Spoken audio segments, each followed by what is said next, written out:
A lot of people were very surprised. Where were you? How was it for you when you suddenly saw that you were going to be the next president? I was absolutely shocked. I was shocked, but I knew it was going to happen, so I covered myself both ways. I was shocked, and I knew it was going to happen, so I've covered my bases. Yeah. And obviously now the preparations have to be put in place for you to move into your new house. Well, I'm not moving in. I think I made it very clear. I'm not living in the White House. It's an old place. It's very old.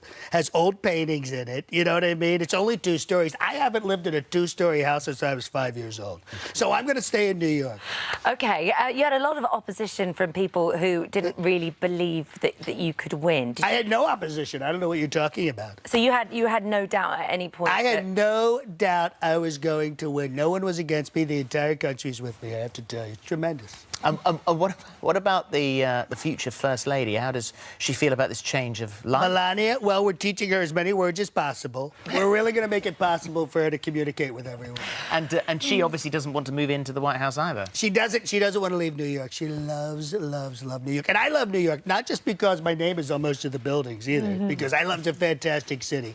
You know, have you been to D.C.? Yeah. Horrible place. Horrible place. I hate it. It's very humid. Very humid. It's Right. And as far as your expectations are concerned, I mean, obviously the world waits with bated breath. You become the leader of the free world in January. What are you going to do? Well, I think you're already seeing it. I think you're already seeing it with China. China's killing us in trade. They're absolutely killing us. I'm letting them know. I'm putting them on high alert. I'm putting them on high alert. But the whole of China? They're all of China. All of China. I mean, China, wonderful people.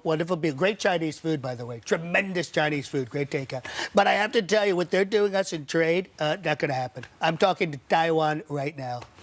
OK, well, and what about, because, I mean, congratulations. Obviously, you've just been awarded Time Magazine's Person of the Year award. Person of the Year, but you know what's even more important? People Magazine's Sexiest Man of the Year award. I think that's even more important. I think that's more. I'm more sexier than Hugh Jackman. That's very important. But we're looking at people that you've beat. I mean, obviously, Hillary Clinton for the second time. Beyonce also, and our own Nigel Farage. You beat him. I beat everybody. I beat absolutely. I'm tremendous. I'm the Person of the Year. And I think that's retroactive. So I'm going to go back to the very beginning. I'm going to be the Person of the Century. Can we? Are we allowed to strip back the president-elect now and actually talk to John Domenico? You sure? John Domenico, would you mind awfully just for a couple of minutes because it was lovely to talk to you via the satellite. Oh, it's incredible. This is so wild to actually be here after our 3 via satellite. Yeah. So your Christmases have come at once. Yes, it's really like the craziest thing that's ever happened. Because you've been doing impressions for a very long time. I've been doing impressions since I was 5 years old. I've been doing Trump for 12 years. Yeah. And then suddenly for this to happen, when you watch that looming on the horizon, you must have thought, I'm going to make a fortune. Yeah, you know what it was? It was just more that I'm going to have steady work. You never know, like, what the income is going to be, but this past year has just been crazy. amazing. Well, things are really looking up because sort of financial forecast for you, Reggie Brown, who is the impersonator for Obama, it's been reported that he's earned up to $28,000 for 35 minutes work. Right.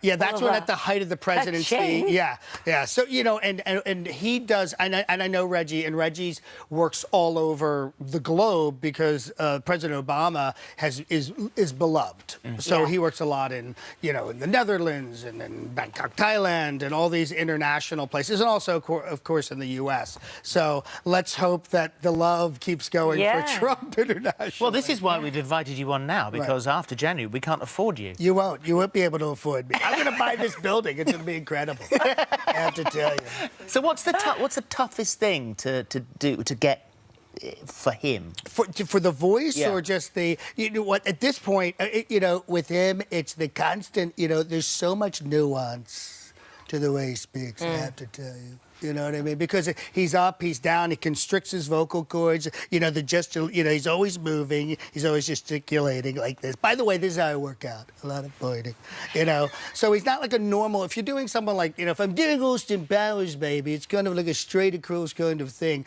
With Trump, it's a constant. You have to figure out what are the rules of the way he speaks? Yeah. And he doesn't really follow any rules specifically. In life either, as it No, exactly. You've had to sort of increase security, though, whenever you go and do performances now, because sometimes it has gone a little bit wrong. Right.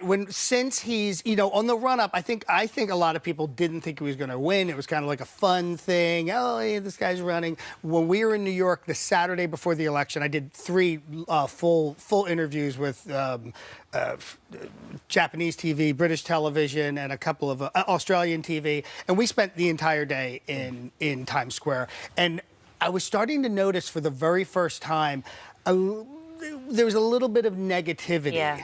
And we were noticing people were coming in trying to get in my face, so we had the crews kind of block it out. And then post the election, when I did my first on the street kind of stuff, we had to have 2 real bodyguards. Well, you've got to hope, I suppose, that when he becomes president, that things are okay and that people can still see the humour in President Trump. Right. Because your life depends on that. Yes, at this point. Yeah. I think, he's so ripe to be parodied, and I always try to be very respectful. I'm not really I'm not hardcore. I try to just keep it funny as and as much as possible. Well, it's a pleasure to meet you. Thank you so much for coming and seeing us. Thank you for having me. Go and have a nice Christmas. I hope you've got some time off. And no, actually, I'm flying right back to the States, and I have a show tomorrow. Oh, gosh. All right. Oh, well. Thanks for watching. Click here for more This Morning videos.